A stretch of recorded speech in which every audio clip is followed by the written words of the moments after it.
Hello everyone, welcome again. आज का जो लेक्चर है उसके अंदर अपन कुछ कॉन्क्रीट की प्रॉपर्टीज़ के बारे में पढ़ने वाले हैं। जैसे कि पहला है Young's modulus of elasticity of concrete. तो देखो basically Young's modulus of elasticity क्या होता है, पहले तो अपन ये बात कर लेते हैं। भाई अपन ने ये सॉम के अंदर ही पढ़ा था स्ट्रेंथ ऑफ मटेरियल के अंतर्गत कि यंग्स मॉडुलस ऑफ इलास्टिसिटी क्या होता है। तो बेसिकली ये क्या होता है, एक रेशियो होता है किसका, स्ट्रेस और स्ट्रेन का। यदि आप इस स्ट्रेस और स्ट्रेन का रेशियो निकालो किसी भी पर्टिकुलर स्टेज के अंतर्गत तो मेरा क्या कहलाता है, यंग्स मॉडुलस ऑफ इलास्टिसिटी कहलाता है, चाहे वो कोई भी मटेरियल हो। वहीं यदि अपन कॉन्क्रीट के रेफरेंस के अंदर बात करते हैं तो कॉन्क्रीट के अंदर भी क्या होगा, Young's modulus of elasticity concrete is the defined as the ratio of stress to strain at a particular stage of loading.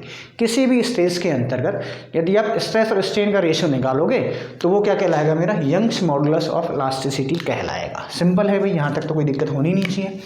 तो क्या होगा, Young's modulus of elasticity of concrete is defined as the ratio of stress and strain at a particular stage of loading, at a particular stage of loading. यानी आपने कोई भी एक loading लगाई है, उस लोडिंग की वजह से वहाँ पे कोई स्ट्रेस जनरेट होगा और स्ट्रेस के रेस्पेक्ट में जो स्ट्रेन जनरेट हुआ है उसका यदि आप रेशियो निकालो तो वो क्या कहलाएगा, मेरा यंग्स मॉडुलस ऑफ इलास्टिसिटी कहलाएगा। ठीक है। वहीं यदि अपन कॉन्क्रीट की बात करें तो कॉन्क्रीट के लिए कोड ने क्या कहा है, ठीक है, तो एज पर IS 456/2000 यही कोड है कॉन्क्रीट का। ठीक है। तो EC की वैल्यू क्या है, EC मतलब Young's modulus of concrete is EC equals to 5000 √FC क्या वैल्यू दी हुई है भाई, 5000 √FC ठीक है, अकॉर्डिंग टू IS 456। और ये अपने जो डिजाइन मेथड है वो लिमिट स्टेट मेथड के अंदर कंसीडर करनी है अपन को। ठीक है, लिमिट स्टेट मेथड के अंदर कंसीडर करनी है। वहीं इससे पहले जो मेथड चलता था डिज़ाइन का कॉन्क्रीट, वो अपन आगे पढ़ेंगे डिज़ाइन फिलॉसफी जब आएगी, WSM और LSM। तो WSM यानी कि जो पुराने वाला जो मेथड था उसके अकॉर्डिंग इसकी वैल्यू है वो है अपनी 5700 √FC ठीक है, 5700 √FC ये है अकॉर्डिंग टू IS कोड। तो अपना वही है, IS कोड 456/2000 की जगह क्या है, पुराना रिवीजन है इसका। ठीक है, ये 2000 में तो क्या रिवाइज हो गया था, LSM के अकॉर्डिंग आ गया। तो इससे पहले जो कोड था वो था अपना 1978 जो कि मेरा WSM के अकॉर्डिंग वैल्यू देता है। तो उसके अकॉर्डिंग जो वैल्यू है मेरी क्या है, 5000 FC जैसे आपसे पूछा जाए, फॉर एग्जाम्पल आपसे पूछा जाए कि M20 के लिए वैल्यू बताओ, M20 के लिए EC की वैल्यू बताओ, M25 के लिए, तो अपन कैसे निकालेंगे, EC equals to 5000 √FC FC की जगह लिखेंगे 25, तो क्या हो जाएगी मेरी है, यहाँ से 5 आ जाएगा तो 2500 Nm²। आप ऐसे EC की वैल्यू निकाल सकते हो। ठीक है, ये सिंपल क्या है, मेरा यंग्स मॉडुलस इलास्टिसिटी जो कि कोड के अकॉर्डिंग अपन ने निकाल दिया है। ठीक है, अब मॉडुलस इलास्टिसिटी कैसे मेजर किया जाता है, उसके डिफरेंट मैनर्स हैं। ठीक है, उसके लिए अपन को 3 मॉडुलस को पढ़ना पड़ता है बेसिकली, जिसमें अपना होगा initial tangent modulus at stress and secant modulus of the stresses. ठीक है, तो इसको मैं मिटा देता हूँ, अब उन 3 फैक्टर्स की बात करते हैं। ठीक है, ये तो अपने कोडल प्रोविजन के अकॉर्डिंग हो गया। अब पहले समझते हैं ये मॉडुलस क्या होते हैं और इनको कैसे डिटरमाइन किया जाता है।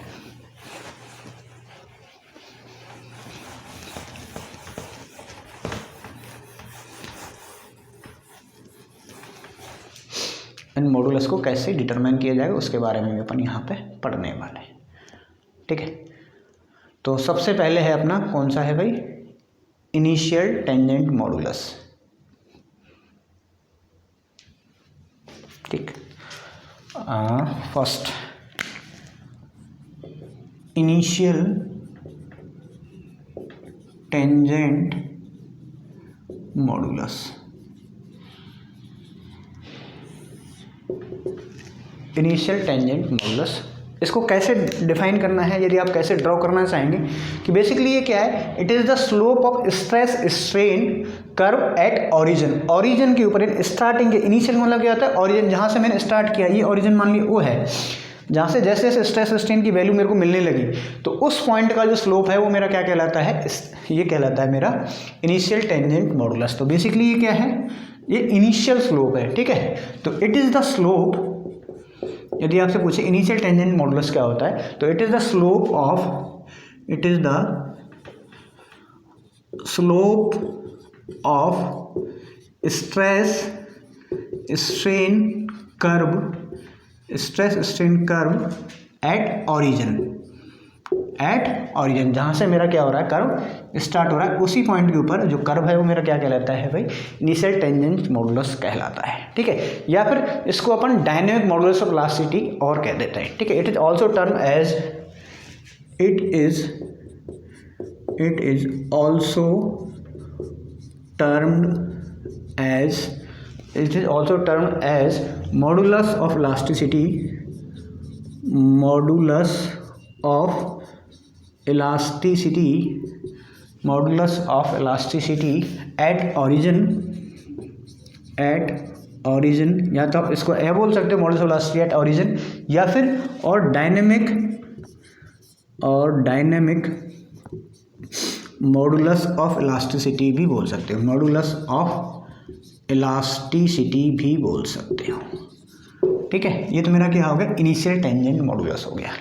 नेक्स्ट अपन इसको बोलते हैं EIT, इनिशियल टेंजेंट मॉडुलस, ठीक है।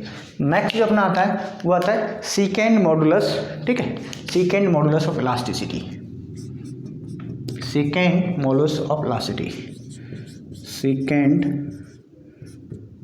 Modulus of elasticity, second modulus of elasticity. इसको किससे रिप्रेजेंट किया जाएगा, नॉर्मली इसको ES से ही रिप्रेजेंट कर देते हैं, किससे, ES। तो बेसिकली ये क्या है, सेकेंड मॉडुलस क्या है, बेसिकली ये क्या है कि कोई भी एक स्ट्रेस पॉइंट सिग्मा है, उसके जो स्लोप है उस लाइन को ओरिजिन से मिला दो, ठीक है।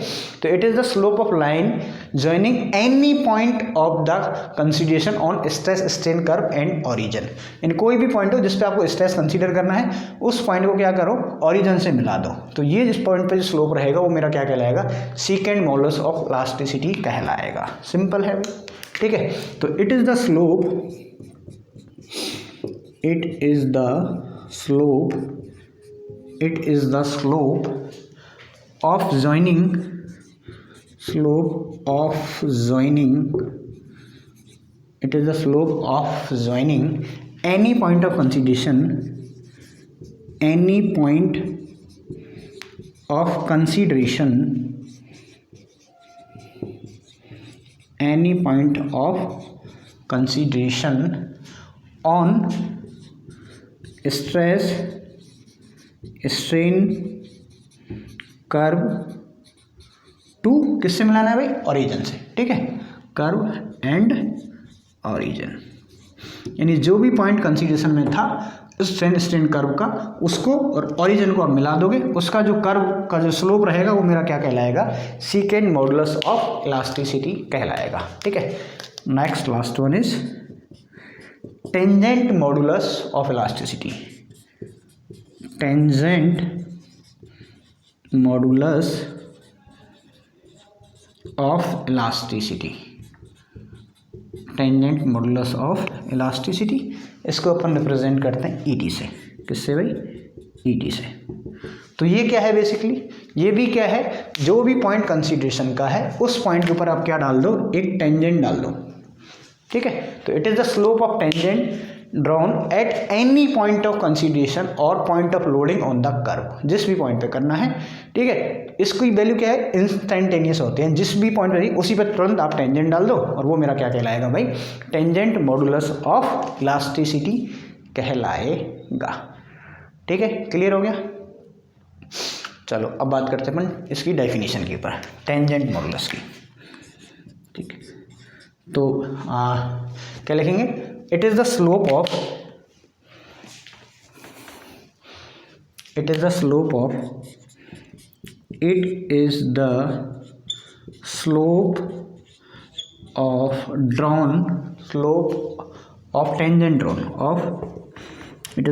of tangent drawn at any point of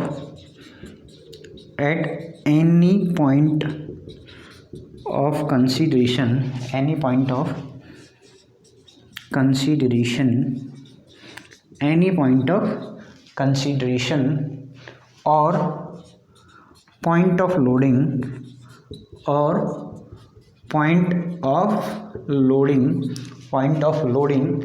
on the curve यानी इस कर्व के ऊपर कहीं भी आपने क्या किया, एक जिस पॉइंट को कंसीडर में लिया उस पर एक मॉडुलस डाल दो या फिर जो भी लोडिंग पॉइंट है उस पर डाल दो। ठीक है, तो ये बेसिकली क्या है, इंस्टेंट मॉडुलस है, तुरंत अपन वहीं पे डाल रहे हैं। तो दिस इज एन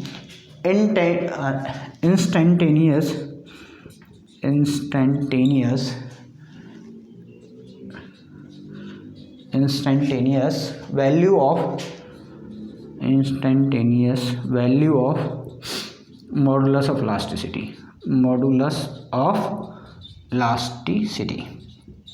ठीक है, तीनों पॉइंटों को एक बार दोबारा रिपीट कर देता हूँ। पहला था अपना इनिशियल टेंजेंट मॉडुलस, यानी कि ओरिजिन के ऊपर स्ट्रेस स्ट्रेन के कर्व का जो स्लोप रहेगा वो मेरा क्या कहलाएगा, इनिशियल टेंजेंट मॉडुलस कहलाएगा। सेकंड अपन बात करें सेकंड मॉडुलस, यदि आपने कोई भी एक पॉइंट को कंसीडर किया, उस पॉइंट को, ठीक है, स्ट्रेस स्ट्रेन कर्व के ऊपर जो पॉइंट है उस पॉइंट को आप यदि ओरिजिन से मिला दोगे तो वो जो होगा वो मॉडुलस कहलाएगा सेकंड मॉडुलस ऑफ स्ट्रेस, मतलब मॉडुलस ऑफ वेलोसिटी कहलाएगा। ठीक है, second modulus of the stress eight sigma. फिर उसके बाद अपन ने किसी भी एक पर्टिकुलर पॉइंट पे तुरंत उसी पॉइंट पे क्या डाल दिया, एक टेंजेंट डाल दिया। ठीक है, जो भी पॉइंट को कंसीडर कर रहे हैं या फिर जो भी लोडिंग कर्व है, तो वहाँ पे जो उसका स्लोप रहेगा, इस लाइन का जो स्लोप रहेगा वो मेरा क्या कहलाएगा, टेंजेंट मॉडुलस ऑफ इलास्टिसिटी कहलाएगा। ठीक है, तो देखो बेसिकली जब ये डायग्राम आप देख रहे हो तो विद इन इलास्टिक लिमिट तो क्या है, यानी विद इन इलास्टिक लिमिट थोड़ी सी पॉइंट जो होता है, थोड़ा जो पोर्शन होता है उसके अंदर तो ऑलमोस्ट इनकी वैल्यू क्या होती है, सेम ही होती है। ठीक है, तो with in elastic limit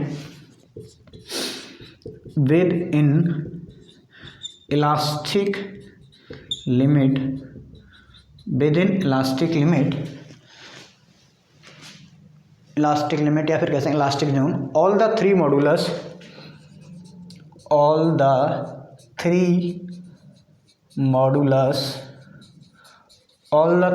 are same. ठीक है, all the three modulus of elasticity is same, यानी थोड़ी रेंज तक तो अपन क्या मान लेते हैं, तीनों का जो स्लोप है हमेशा वो क्या होता है, सेम सा ही होता है। ठीक है, तो उस केस में क्या होगा, EIT यानी कि initial tangent modulus equals to ES secant modulus equals to tangent modulus. ठीक है, इन सब की जो वैल्यू है वो अपन क्या मान के चल लेते हैं, 5000√FC। ठीक है, जो कि अपने कोडल प्रोविज़न के अंतर्गत दी हुई है। तो ये तो मेरा क्या हो गया, इलास्टिक जोन के अंतर्गत हो गया। ठीक है, वहीं यदि अपन बात करें प्लास्टिक जोन के अंतर्गत, इन प्लास्टिक जोन मतलब जब इलास्टिसिटी जोन के अपन बाहर की बात करते हैं तब की बात कर रहे हैं। तो यदि अपन प्लास्टिक जोन की बात कर रहे हैं तो देखो प्लास्टिक जोन के अंदर जो इसकी वैल्यूज़ हैं वो सबसे ज़्यादा जो वैल्यू होती है वो मेरी किसकी होती है भाई, ECT की, ECT, उसके बाद ES, फिर उसके बाद ET। ठीक है, EC1 या फिर इलास्टिक मॉडुलस ऑफ कॉन्क्रीट की अपन बात कर रहे हैं, तो सबसे पहले जो वैल्यू रहेगी इनिशियल टेंजेंट की रहेगी। ठीक है, ET। उसके बाद अपन बात करते हैं किसकी वैल्यू रहेगी अपनी, सेकेंड मॉडुलस की। एक मिनट। यदि प्लास्टिक सेक्शन मॉडुलस की अपन बात करते हैं तो values are EIT greater than ES greater than कौन सा बच गया, ET। ठीक है, ये आपको ध्यान रखना है इन प्लास्टिक जोन, यदि इलास्टिक जोन की बात करी तो ये सारी वैल्यूज़ बराबर हैं, ठीक है, जबकि प्लास्टिक जोन के अंदर ये वैल्यूज़ अलग अलग हैं, ठीक है। अब ये जो सारे जो इलास्टिक सेकंड मॉडुलस जो अपने कंसीडर किए, ये बेसिकली क्या थे, अपने short term modulus of elasticity थे। क्या थे भाई? शॉर्ट टर्म, यानी कि इंस्टेंट, यानी छोटे टाइम के बाद की बात करी अपन ने, ठीक है। जब अपन बात करते हैं कि long term modulus of elasticity, तो उस केस के अंतर्गत अपन को इफेक्ट ऑफ क्रीप को भी कंसीडर करना पड़ेगा, ठीक है। तो उसके लिए क्या वैल्यू होगी वो मैं यहाँ पे अब बता देता हूँ, इसको मैं रब कर देता हूँ, ठीक है। हाँ, तो अभी अपन बात करते हैं फिर लॉन्ग टर्म की बात कर लेते हैं, ठीक। तो चाहो तो आप एक नोट लिख लो या फिर इंपॉर्टेंट पॉइंट है स्टार मार्क ले लो, ठीक है। तो all the above modulus of elasticity considered, all the above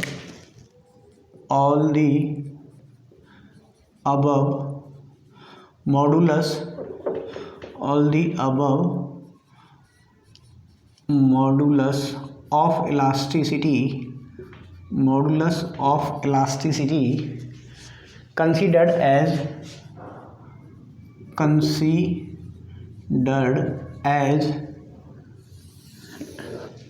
short term modulus of elasticity, short term modulus of elasticity if long term modulus of elasticity is considered, long term modulus of elasticity is considered the effect of creep is also considered। तो उस case के अंदर आपको creep के effect को भी consider करना पड़ेगा। तो long term modulus of elasticity क्या होगा? Long term value of EC क्या होगी भाई? EC इक्वल्स टू, जो अपन ने कोड में लिया था, कोड के अंदर क्या लिया था अपने, 5000 √FC के अपॉन में 1+θ, ठीक है। ये आपको लेके चलना पड़ेगा। यदि आप लॉन्ग टर्म की बात करें, शॉर्ट टर्म के अंदर अपन ने वो 3 मॉडुलस को कंसीडर कर लिया, और यहाँ पे थीटा क्या है, where theta is creep coefficient. क्या है भाई? Theta equals to creep coefficient या फिर अल्टीमेट क्रीप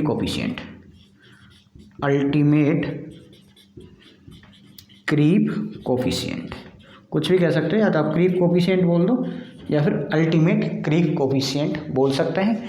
तो थीटा की वैल्यू क्या होगी? यदि आपको थीटा की वैल्यू निकालनी है तो क्या होगी? अल्टीमेट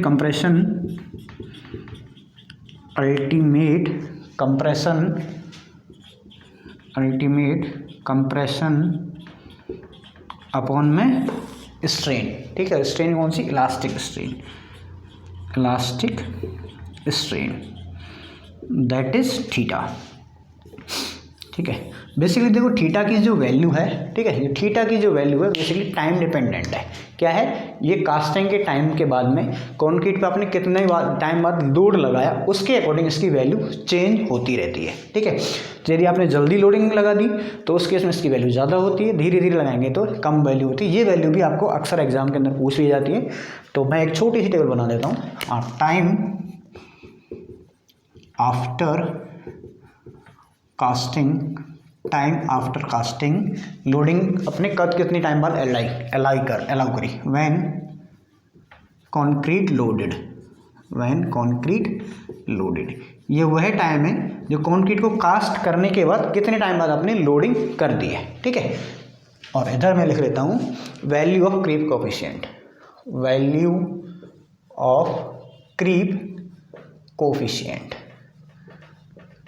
कोफिशिएंट्स, ठीक है। तो यहाँ टाइम आ जाएगा और यहाँ क्रीप कोफिशिएंट की वैल्यूज आ जाएंगी, ठीक है। तो यदि आपने जो लोडिंग है उस लोडिंग के मतलब कास्टिंग के 7 दिन बाद ही आपने लोडिंग लगा दी, यानी यहाँ पे आप 7 डेज़ के बाद यदि क्या कर दो कॉन्क्रीट को लोडेड कर देते हो, तो उस केस में जो थीटा की जो वैल्यू रहेगी वो अपनी रहेगी 2.2। ठीक है, कितनी रहेगी भाई 2.2। यदि कास्टिंग के 28 दिन बाद यदि आप लोड अप्लाई करते हो, यदि आप 28 डेज बाद आप लोडिंग अप्लाई करते हो, देन वैल्यू विल बी 1.6। और यदि कास्टिंग के 1 साल बाद, ठीक है 1 ईयर बाद यदि आप लोड अप्लाई कर रहे हो, देन वैल्यू इज़ 1.1। तो ये वैल्यू मेरी क्या रहेगी 1। ठीक है, ये वैल्यू किसकी है थीटा की है। ठीक है, तो ये नंबर ऑफ डेज के अंतर्गत हो गया। अब यहाँ पे जो वेरिएशन होता है actual value variation young models के अंतर्गत वो अप्रॉक्सीमेटली 20% के समथिंग होता है। ठीक है, और सेकेंड मॉडल्स की जो वैल्यू ऑब्जर्व की जाती है वो ऑलमोस्ट फैटिग फेलियर की 1/3 होती है। ठीक है, तो ये तो थे अपने कुछ modulus of elasticity, Young's modulus अपने पढ़ा। उसके बाद में बेसिक जो रीजन था वो तो यंग्स मॉडुलस ऑफ इलास्टिसिटी था। शॉर्ट टर्म लॉन्ग टर्म दोनों इफेक्ट पढ़ लिए। उनके अंदर कौन कौन से जो 3 फैक्टर्स थे, 3 मॉडुलस और थे, initial tangent modulus and secant modulus को भी इस लेक्चर के अंदर अपन ने पढ़ा। ठीक है, बाकी अब अपन बात करेंगे नेक्स्ट क्लास के अंदर परमिसिबल स्ट्रेसेस की, वो अपन पढ़ेंगे अब नेक्स्ट क्लास के अंदर। आज की क्लास के अंदर सिर्फ इतना ही, मिलते हैं नेक्स्ट क्लास के अंतर्गत। Thank you.